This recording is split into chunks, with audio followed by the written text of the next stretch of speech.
Agora, 5h14, na tribuna, deputado José Guimarães, do PT do Ceará, falando pela liderança da minoria. Estou aqui. Senhor presidente, senhoras e senhores parlamentares, se nós estivéssemos vivendo uma conjuntura de normalidade, poderíamos fazer o debate de mérito sobre a autonomia ou não do Banco Central. E eu começo com isso, senhor presidente, senhoras e senhores parlamentares, aqueles que estão nos ouvindo no Brasil afora, é que o Brasil enfrenta uma crise de grandes proporções e, de repente, o governo, na primeira sessão, com essa ligeireza ímpar, impõe à sua base aqui no Congresso Nacional a votação do PLP 19.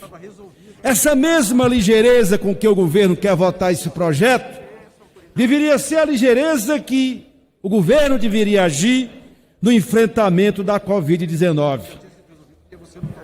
O mundo inteiro se mobiliza para enfrentar a vacina, para vacinar seu povo, e o governo brasileiro não faz praticamente nada, e o que faz é uma migalha que não atende sequer 3% da população brasileira na imunização do país. É o silêncio, é o desdém, é a gripezinha. Portanto, o primeiro aspecto que nós temos que dizer aqui é da inoportunidade política desta casa iniciar o debate sobre a autonomia do Banco Central. Quais deveriam ser as prioridades do governo? As prioridades deste Congresso, desta Câmara, deveria hoje ter iniciado a discussão sobre o auxílio emergencial, que o país todo está atônito, a população brasileira sem saber o que vai acontecer no final do mês. Deveria estar discutindo os projetos prioritários do ponto de vista da vacina. Deveria estar discutindo o orçamento da União, que sequer tem um orçamento em 2021. Não, o governo quer impor a esta casa a votação desse PLP, que não é prioridade coisa nenhuma. Ainda mais votar a sua urgência, uma urgência desnecessária, descabida, de um governo que é tonto, não sabe como fazer a gestão da política econômica brasileira. A autonomia do Banco Central. E eu levanto no mérito dessa proposta duas questões que para mim são fundamentais. A primeira delas, esse PLP retira a autonomia do atual governo e de qualquer outro governo que seja eleito pelo povo brasileiro, porque essa autonomia retira exatamente o poder originário das urnas, porque quando você elege um presidente, não tem poder maior do que o poder originário que sai das urnas numa vitória eleitoral. A diretoria descasada, portanto, descasada, 2 anos para um governo, 2 anos para o outro, esses diretores e esse presidente pode fazer o que bem entender. Como? Um governo é eleito pelo povo, tem seu programa, tem sua política monetária e fiscal. Como é que pode o principal instrumento de política monetária brasileira vai implementar que tipo de política? Vai ficar ao mercê do mercado, do sistema financeiro? É isso que estão dizendo aqui, porque essa autonomia, deputado Cacarião, ela não é boa nem para o atual governo, nem para nenhum outro governo, a não ser para entregar a política fiscal, a política monetária brasileira, à iniciativa, à banca do mercado. É, portanto, um absurdo querer descasar o mandato dos diretores do Banco Central do mandato do presidente da República, porque só o presidente da República, eleito pelo povo, é quem pode determinar os instrumentos de política monetária e fiscal, que é uma questão de governo que os seus agentes e a administração pública terá que implementar. É um erro grave, muito grave. Chega a ser algo inacreditável. Como é que o governo quer votar um projeto desse? Aliás, o atual governo é uma questão, alguém disse aqui, não sei se foi o líder do Novo, falou que se a gente é contra o Bolsonaro, que retira o Banco Central. O problema não é esse, o problema é da República e, portanto, nós não podemos apostar na tese de que, porque nós somos contra o governo Bolsonaro, nós queremos agora tirar da autonomia ao Banco Central. Isso não pode, senhor presidente, senhoras e senhores parlamentares. Banco Central, nos Estados Unidos e em qualquer país desenvolvido do mundo, Banco Central é um instrumento importante de política monetária, faz a gestão da política monetária e fiscal de qualquer governo. E vocês estão dizendo o quê? Volta à autonomia, o Banco Central faz o que quer, tem autonomia para implementar a política monetária e fiscal o que quiser, porque não vai receber orientação de governo. Imaginem, o atual presidente do Banco Central e os seus diretores vão passar mais 2 anos. Vamos analisar aqui em 2022, que é a grande possibilidade de Bolsonaro perder a eleição. E nós estamos defendendo, somos contra esse projeto, não é porque perde ou vai ganhar a eleição. Mas vamos analisar, perde a eleição em 2022, elege um outro governo. O outro governo não pode indicar nem o presidente, nem os diretores do Banco Central, porque eles têm mandato de 4 anos, descasado com o mandato de presidente da República.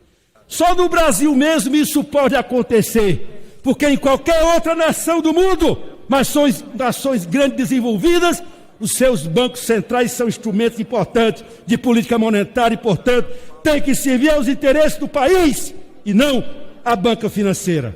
É entregar isso para a banca financeira, como quer esse PLP.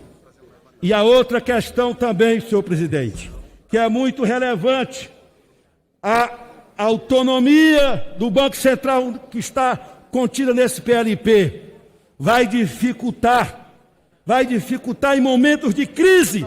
Como? O governo vai operacionalizar sua política monetária e fiscal. Como vai fazer essa coordenação com o Banco Central autônomo, fazendo o que quer, sem obedecer uma diretriz? Esse projeto, portanto, ele é um projeto maléfico ao interesse do Brasil, ao interesse nacional. Esta casa não deveria, portanto, votar a sua urgência, porque não é urgente coisa nenhuma. Não é necessário, se votarmos a urgência de um projeto de lei, de um PLP desse, que tem a marca da total submissão da política econômica do atual governo à iniciativa privada, à banca financeira. Eu lembro que nos governos Lula e Dilma, quando eu liderava o governo da presidenta Dilma, esse debate existia. E sempre nós conversávamos. O governo tem um programa, tem uma visão, tem que ser implementado, e os instrumentos de implementação desse programa surgido das urnas, vindo das urnas, tem que ser implementado pelas instituições e especialmente por aquela que é fundamental na execução da política monetária e fiscal do governo. Não pode, portanto, um banco central ter autonomia política, administrativa e financeira. O argumento de que haveria interferência política nunca houve, desde os tempos da redemocratização do governo Sarney, do governo FHC, nesses governos todos, dos governos Lula e Dilma, enfim, nunca houve essa interferência. O que sempre houve foi uma combinação, foi uma estratégia de política monetária e fiscal que o Banco Central, como agente público, precisa seguir, é uma diretriz, não pode seguir o interesse simplesmente do mercado. Eu concluo, senhor presidente, dizendo que essa urgência, se ela é aprovada, nós deveríamos, pelo menos, senhor presidente, fazer uma discussão mais ampla aqui dentro das comissões, para estabelecer minimamente um rito de debate, mas não votarmos atabalhoadamente só porque o governo é maioria. Eu reconheço, senhor presidente, que no frisson de uma vitória que Vossa Excelência teve como presidente da Casa, foi eleito com 300 votos. Mas calma,